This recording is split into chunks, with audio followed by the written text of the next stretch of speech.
Some states are now considering banning masks over concerns face coverings hide identities of people committing crimes. At least 18 states and Washington, D.C. already have laws that could be used to penalize those who wear face masks. Many of these laws were enacted to target the Ku Klux Klan's use of masks and hoods to conceal their identity. We're joined now by Washington Post reporter, Fenit Nirappil, who has been following this story. So help us understand this. My guess is that if you are a person wearing a mask in a supermarket and you're pushing a grocery cart, that's not going to be necessarily a thing that a police officer is going to arrest you for. But if you are caught committing a crime or trying to rob a store and you're wearing one of these masks or being disruptive, that could be why you're targeted. Is that right? So what we're seeing is that before the pandemic, it was standard for a lot of states to have some sort of anti-mask law that was designed to punish people who are using masks to conceal their identity during crimes. Those laws were paused during the pandemic or weren't enforced. So what we're seeing now is in response to the campus protests and pro-Palestinian protests, authorities are starting to bring back these laws or to enforce them again, specifically to deal with the issue of people who are wearing masks and concealing their identity when those protests get out of hand or when they're harassing Jewish people or other people. So the people who are in favor of these kind of laws say that it's not meant to be used against immunocompromised people or, as you mentioned, the person who's just wearing a mask at a grocery store. But then there's a question of how did these laws actually get enforced fairly? And is it going to be a pretextual reason for police to harass people of color or protesters who aren't being violent? That's exactly what I thought. I thought, okay, so say I am at a demonstration, perfectly legal, expressing my First Amendment right. I also happen to be wearing a mask. Maybe I got a cold. Maybe I just don't like being around all these people. I don't have to be necessarily immunocompromised. Maybe I just think this is the best choice for my personal health. Yeah. Right. How do you say to me now, you are breaking the law?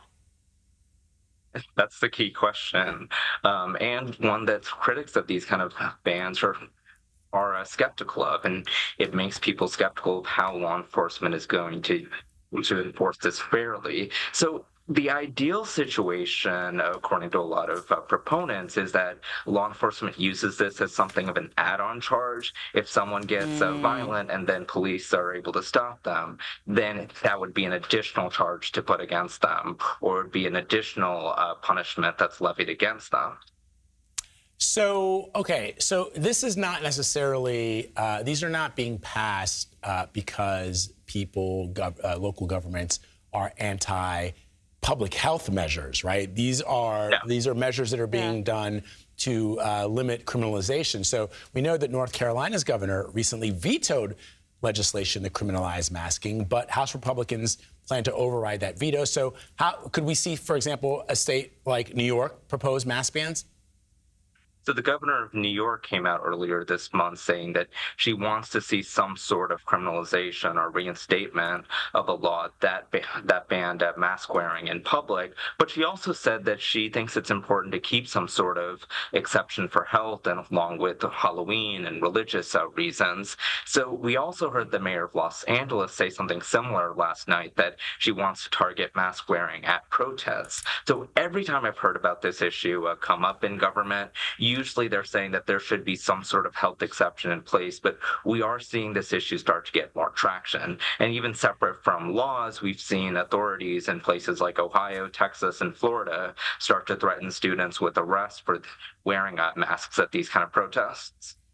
Fenit, I'm sort of concerned. I get the idea that, there's a criminal element that might use masks to obscure their face, but you're telling me that a huge part of the reason that this conversation is happening in this country right now is because of pro-Palestinian demonstrations. That's what has these legislators looking again at their laws?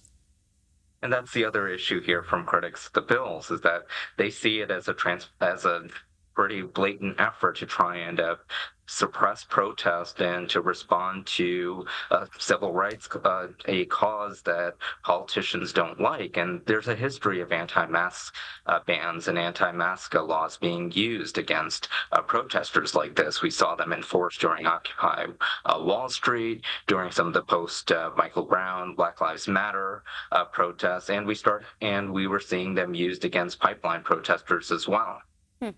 A really interesting conversation, and obviously to be continued. But it's happening now in our state legislatures. Fenit, thank you so much. Thank you so much for having me.